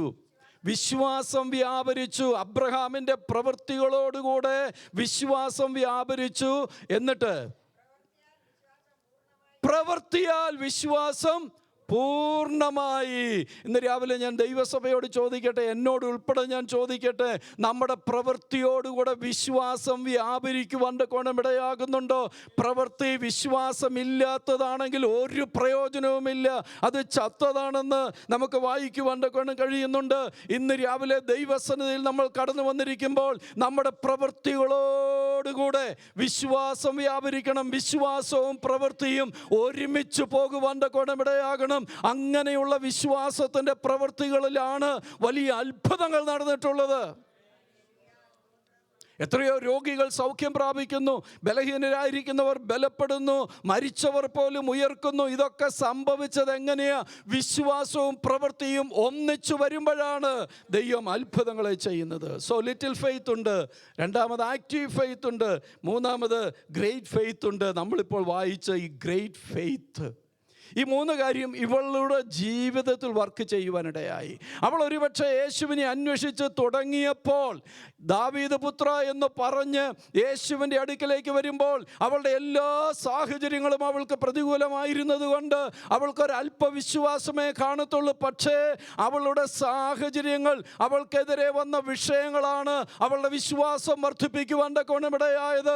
ഇവൾക്കുണ്ടായിരുന്ന വിശ്വാസം എങ്ങനെയാണെന്ന് കർത്താവ് പരീക്ഷിച്ച് നോക്കിയപ്പോൾ മനസ്സിലായി, അല്പവിശ്വാസിയായിരിക്കുന്ന അവളുടെ വിശ്വാസം ആക്റ്റീവ് ഫെയ്ത്ത് ആയിട്ട് മാറുവാൻ കോണമിടയായി. അതൊരു വ്യാപരിക്കുന്ന വിശ്വാസമായി മാറുവാനിടയായി. കുറെ കഴിഞ്ഞപ്പോൾ കർത്താവിന് മനസ്സിലായി, അത് കേവലം വ്യാപരിക്കുന്ന വിശ്വാസം മാത്രമല്ല, അതൊരു വലിയ വിശ്വാസമാണ് എന്ന് തിരിച്ചറിയുവാൻ കോണമിടയായി. രാവിലെ ദൈവസന്നിധിയിൽ വന്നിരിക്കുന്ന ദൈവമക്കളെ, നമ്മുടെ വിശ്വാസം വലുതാകണം. നമ്മുടെ ഇഷ്ടം ദൈവത്തിൻ്റെ ഇഷ്ടവുമായി അലൈൻ ചെയ്യപ്പെടണം. ഈ രണ്ട് കാര്യം നടന്നപ്പോഴാണ് അവളുടെ മകൾക്ക് ഭൂതോപദ്രവം വിട്ടുപോകുവാൻ ഗുണമിടയായത്. ആ നാഴിക മുതൽ അവളുടെ മകൾക്ക് സൗഖ്യം വന്നു. ഇന്ന് രാവിലെ ഞാൻ ദൈവാത്മാവിൽ പറയാം, ഈ രീതിയിൽ പ്രാർത്ഥിക്കുവാൻ, സമർപ്പിക്കുവാൻ, കർത്താവിൻ്റെ സന്നിധിയിൽ ഏൽപ്പിച്ചു കൊടുക്കുവാൻ എനിക്കോ നിങ്ങൾക്കോ കഴിഞ്ഞാൽ ആ നാഴിക മുതൽ from that very hour onwards പിന്നെ അതിന് നിർത്തില്ല ദൈവമക്കളെ. കർത്താവ് സൗഖ്യമാക്കി വിട്ടാൽ വീട്ടിൽ ചെല്ലുമ്പോഴത്തേക്ക് വീണ്ടും ആ രോഗം വരത്തില്ല. കർത്താവ് സൗഖ്യമാക്കിയാൽ സൗഖ്യമാക്കിയത് തന്നെയാണ്. അത് വിശ്വസിക്കുന്ന ദൈവമക്കൾക്കായിട്ട് ഞാൻ ദൈവത്തെ നന്ദിയോടെ സ്തുതിക്കുന്നു. നമ്മൾ ചിന്തിച്ച രണ്ടാമത്തെ ഭാഗത്തിലേക്ക് വേഗം വരാം. യോഹന്നാൻ്റെ സുവിശേഷം 4-ാം അധ്യായത്തിൻ്റെ 52-ാം വാക്യത്തിൽ നമ്മൾ വായിച്ചത് ആ ഭേദം വന്ന നാഴിക ഒന്ന്, അതിൻ്റെ 46-ാം വാക്യം നമ്മൾ വായിക്കുമ്പോൾ, അവൻ പിന്നെയും താൻ വെള്ളം വീഞ്ഞാക്കി ഗലീലയിലെ കാനാവിൽ വന്നു. അന്ന് മകൻ രോഗിയായിരുന്നൊരു രാജഭൃത്യൻ കഫർന്നഹൂമിൽ ഉണ്ടായിരുന്നു. അപ്പോൾ കാനാവിൽ നിന്ന് കഫർന്നഹൂം വരെ ഏകദേശം 20 മൈലെങ്കിലും ദൂരമുണ്ടെന്നാണ് പറയുന്നത്. അങ്ങോട്ടോ ഇങ്ങോട്ടോ ചെറിയ മാറ്റമൊക്കെ കാണും, പക്ഷേ അത്രയും ദൂരമുണ്ട്. ഉടനെ തന്നെ ഈ രാജഭൃത്യൻ യേശുവിൻ്റെ അടുക്കൽ വരിക. നമുക്ക് 2 മൈൽ ദൂരം ഉള്ളെങ്കിലും സഭായോഗത്തിന് പോകാൻ പോലും ഒരു ചെറിയ മഴയോ ചെറിയ പ്രശ്നമോ ഉണ്ടെങ്കിൽ നമ്മൾ മുടക്കാനായിട്ട് ബന്ധപ്പെടുന്നവരാണ്. പോകാനുള്ള ബന്ധപ്പാടിനേക്കാൾ മുടക്കാനുള്ള ബന്ധപ്പാട് കൂടുന്ന ഒരു വല്ലാത്ത ലോകത്തിലാണ് നമ്മൾ ജീവിക്കുന്നത്. പക്ഷേ ഈ രാജഭൃത്യനെ സംബന്ധിച്ചിടത്തോളം ഇവൻ യേശുവിൻ്റെ അടുക്കിലേക്ക് വരികയാണ്. ദൂരം അവനൊരു പ്രശ്നമല്ല. കാരണം എന്താ? മകൻ രോഗിയായിരുന്നൊരു രാജഭൃത്യൻ കഫർന്നഹൂമിൽ ഉണ്ടായിരുന്നു. 47-ാം വാക്യത്തിൽ അവൻ വന്നിട്ട്, യേശുവിൻ്റെ അടുക്കൽ വന്നിട്ട്, തൻ്റെ മകൻ മരിക്കാറായിരിക്കൊണ്ട് അവൻ വന്നവനെ സൗഖ്യമാക്കണമെന്ന് അപേക്ഷിച്ചു. ഇന്ന് രാവിലെ ദൈവസനയിൽ വന്നിരിക്കുന്ന ദൈവമക്കളോട് ഞാൻ പറയാം, കർത്താവിൻ്റെ അടുക്കൽ നമ്മളെ എത്തിക്കുവാൻ മുഖാന്തരമായ ചില വിഷയങ്ങൾ നമ്മുടെ ജീവിതത്തിൽ വരുമ്പോൾ അതിനെ പഴി പറഞ്ഞ് ഒഴിവാക്കുന്നതിന് പകരം ദൈവസന്നിധിയിലേക്ക് ദൈവം എന്നെ കൊണ്ടുവരികയാണെന്ന് വിശ്വസിച്ചുകൊണ്ട് ഏറ്റെടുത്ത് വന്നാൽ ഞാനും നിങ്ങളും പ്രതീക്ഷിക്കുന്നതിനേക്കാൾ വലിയ വിടുതൽ അവിടെ സംഭവിക്കുന്നത് കാണുവാനിടയാകും. അപ്പോൾ കർത്താവിൻ്റെ അടുക്കൽ വന്നിട്ട് അവനെ സൗഖ്യമാക്കണമെന്ന് പറയുന്നു. 49-ാം വാക്യം, രാജഭൃത്യൻ അവനോട്, ഒന്ന് വായിച്ചേ.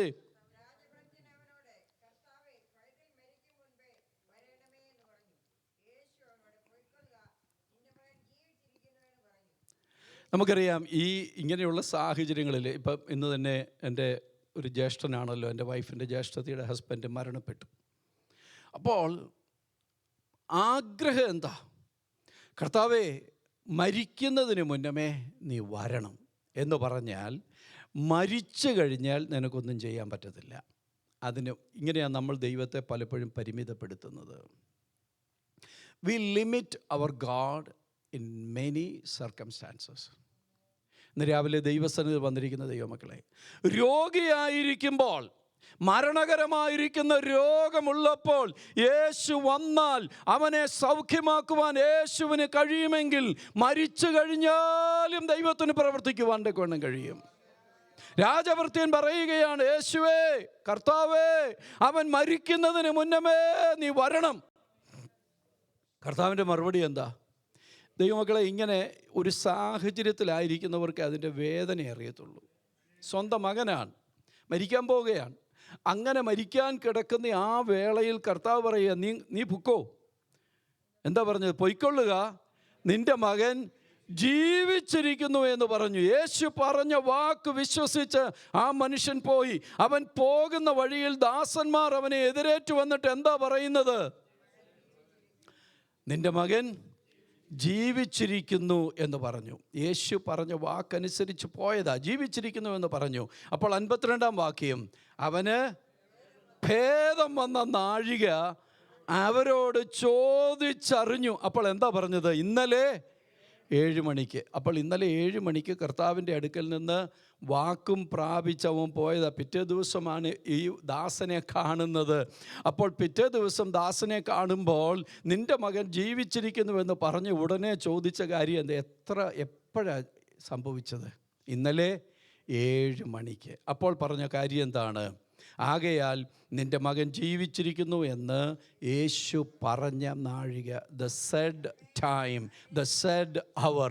ഈ രാവിലെ ദൈവസന്നിധിയിൽ വന്നിരിക്കുന്ന ദൈവമക്കളോട് ഞാൻ പറയാം, ദൈവത്തിൻ്റെ പൈതലേ, എനിക്കും നിനക്കും വേണ്ടി ഒരു സെറ്റ് അവർ ദൈവം വെച്ചിട്ടുണ്ട്. എനിക്കും നിങ്ങൾക്കും വേണ്ടി ദൈവം പറഞ്ഞിരിക്കുന്ന ഒരു മണിക്കൂറുണ്ട്.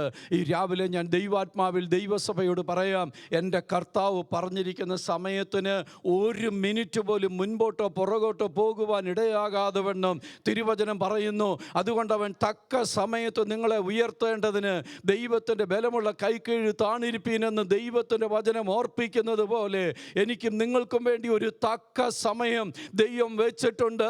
ഇന്ന് രാവിലെ പല ചോദ്യങ്ങളോടുകൂടെ ദൈവസന്നിധിയിൽ കടന്നു വന്നിട്ടുണ്ടായിരിക്കാം. പക്ഷേ ചോദ്യങ്ങൾ എത്രയുണ്ടെങ്കിലും ഒറ്റ ഉത്തരമേ ഉള്ളൂ: ദൈവത്തിന് ഒരു കാര്യവും അസാധ്യമല്ല.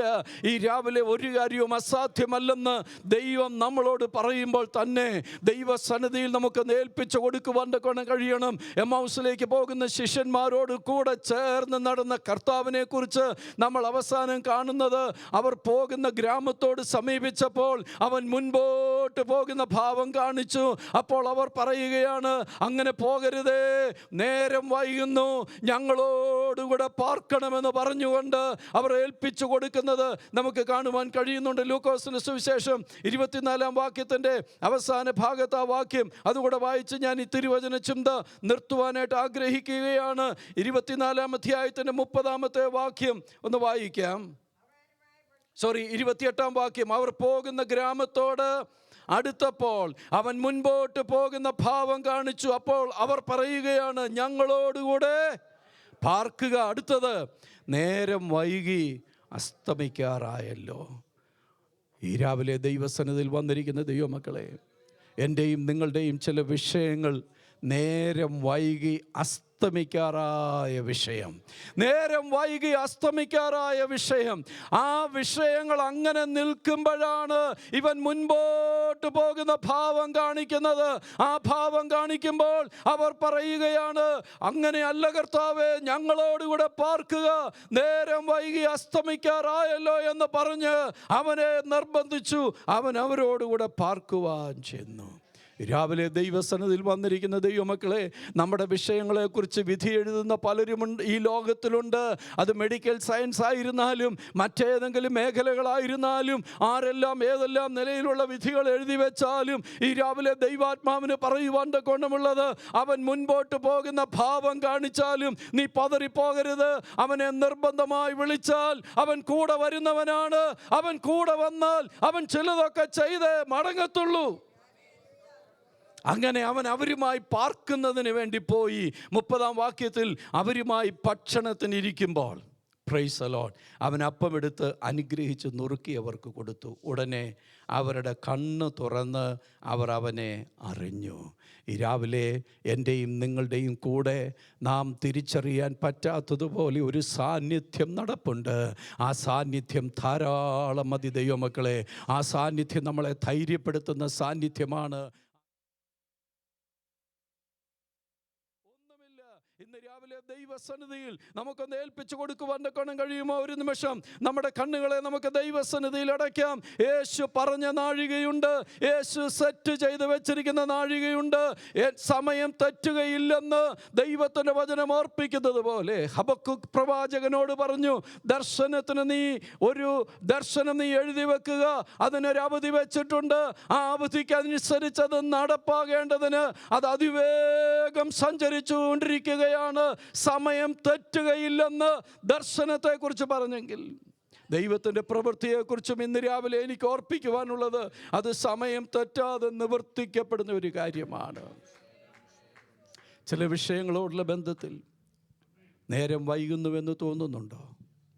നേരം വൈകി അസ്തമിക്കാറായി എന്ന് തോന്നുന്നുണ്ടോ? ഭാരപ്പെടേണ്ട ദൈവമക്കളെ, കർത്താവ് കൂടെ വരാൻ വിശ്വസ്തനാണ്.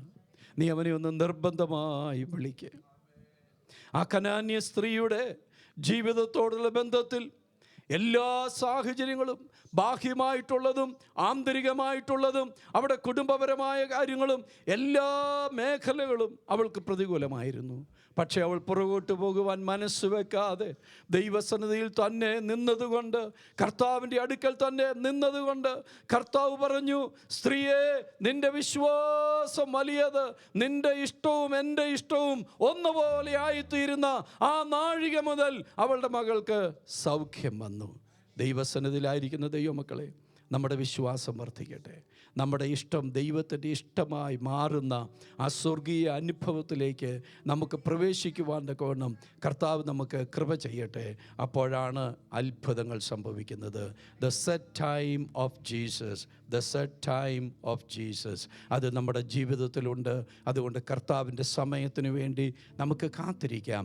കർത്താവിൻ്റെ സമയം തെറ്റത്തില്ല, അത് തെറ്റുകയില്ല, അത് വൈകുകയില്ല, അത് വരിക തന്നെ ചെയ്യും, അത് സംഭവിക്കുക തന്നെ ചെയ്യും. ആകയാൽ കർത്താവിൻ്റെ സമയത്തിന് വേണ്ടി കാത്തിരിക്കാം. ദൈവമായ കർത്താവ് നമ്മെ എല്ലാവരെയും സഹായിക്കട്ടെ.